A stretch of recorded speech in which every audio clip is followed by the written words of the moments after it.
I'm standing here by the Gowanus Canal in Brooklyn, which flooded this entire area yesterday. But New York City was prepared for floods, winds, and storm surges. One thing that few people were expecting were fires. There have been fires in New Jersey, Connecticut, the Bronx, and Brooklyn, but the worst fire by far has been in Breezy Point, Queens, where my colleague Corey Kilgannon has been talking to victims, firefighters, and residents.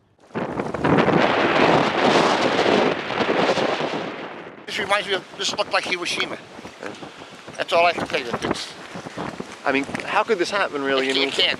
Half the people here are firemen. Firemen, cops. I'm a retired cop myself. Yeah. It's my friend's house. I gotta call her and tell her she has no house. Like 6 houses on Hudson Walk that survived. We're one of them. We're here in the Breezy Point section of the Rockaways in Queens, in New York City.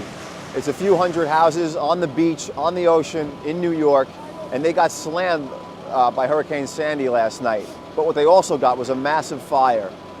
This fire started around 7 o'clock, and it was whipped up by the tremendous winds with the hurricane. It spread to dozens of houses. Some of the people who were fighting the fire said that maybe 60, 70, or upwards number of houses were involved.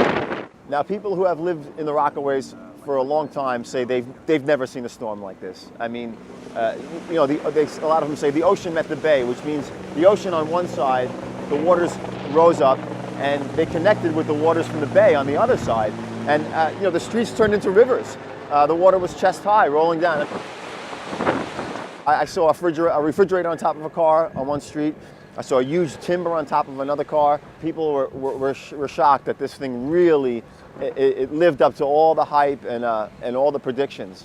Well, we live in a very precarious area. We're always afraid of the water, the bay, and the ocean. Throw a fire in the mix, just not really something people expected. This is as bad as it's gotten. I'm numb right now. I can't think of anything.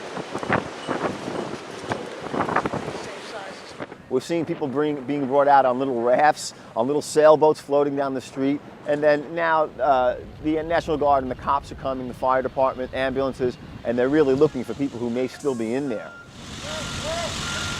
This may be the part of New York City that's, you know, really right on the ocean. It's basically an urban area right on the Atlantic Ocean.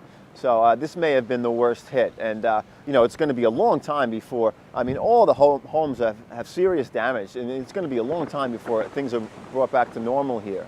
There have been no reported fatalities from the fires, but officials are still assessing the damage and investigating the cause. We'll be following the developments in the coming days.